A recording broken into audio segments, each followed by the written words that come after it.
Assalamualaikum warahmatullahi wabarakatuh. Para pemirsa, sanak saudara sebangsa dan setanah air. Akhir-akhir ini saya melihat perjuangan seorang akademisi yang cukup menarik bagi saya, yaitu Bagus Mulyadi. Beliau mencoba mencari narasi tentang bangsa ini, narasi untuk bangsa ini. Kenapa? Karena pengalaman beliau di luar negeri banyak menemukan pengetahuan yang diadopsi dari Indonesia, sementara tidak ada catatan yang menuliskan tentang peran Indonesia di sana. Sesungguhnya narasi itu tidak perlu dicari. Narasi itu telah lama ada, namun sayang, selama ini narasi itu tidak terlaksana, tidak terrealisasi dengan baik. Sehingga beliau mencoba menggali kembali narasi untuk menunjukkan bangsa ini, Indonesia bangsa besar. Beliau mempertanyakan, apakah itu sebuah narasi? Apakah itu terlihat dari sikap bangsa itu sendiri?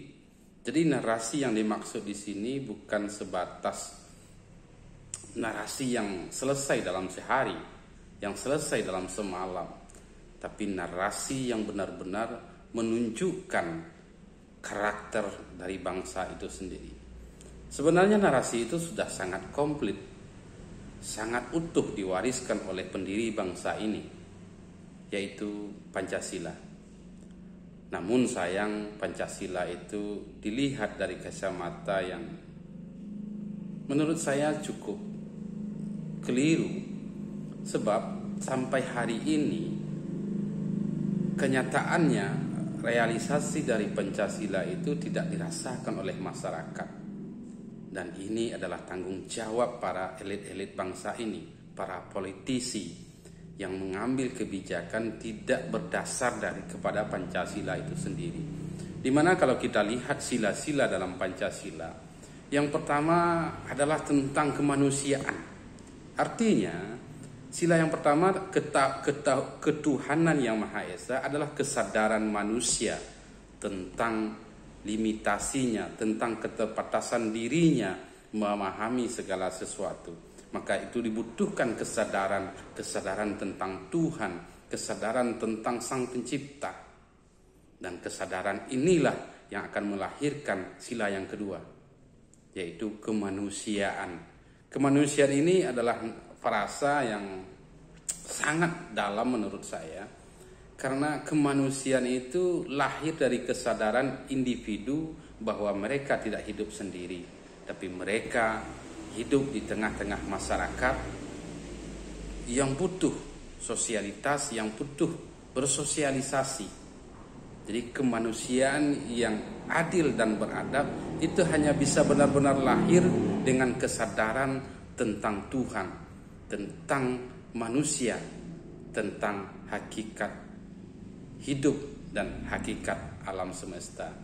Dan kesadaran tentang Tuhan, kemudian kesadaran tentang individu, bahwa individu hidup di ranah sosial.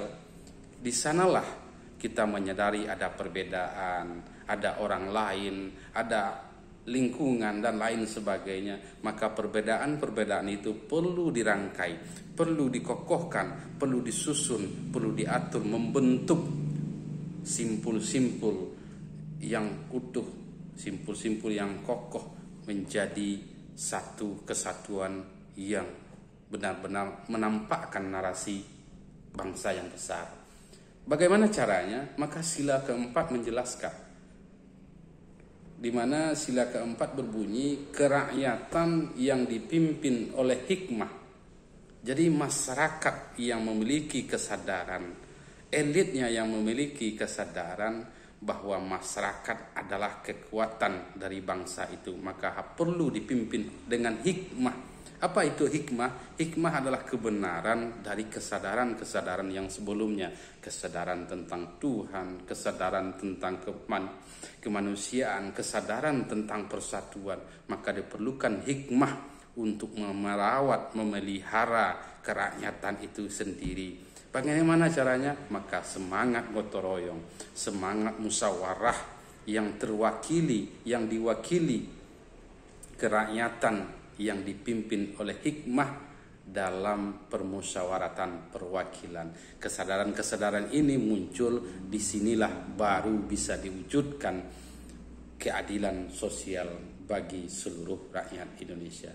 Jadi narasi tentang bangsa ini telah ada, tapi bagaimana menerjemahkan? Tapi selama ini kita selalu dirongrong oleh hegemoni politik Indonesia demokrasi, tapi kita lupa bahwa Indonesia punya konsep yang lebih kokoh dari demokrasi itu, yaitu kesadaran berbangsa, kesadaran bertuhan, kesadaran tentang lingkungan, kesadaran tentang persatuan.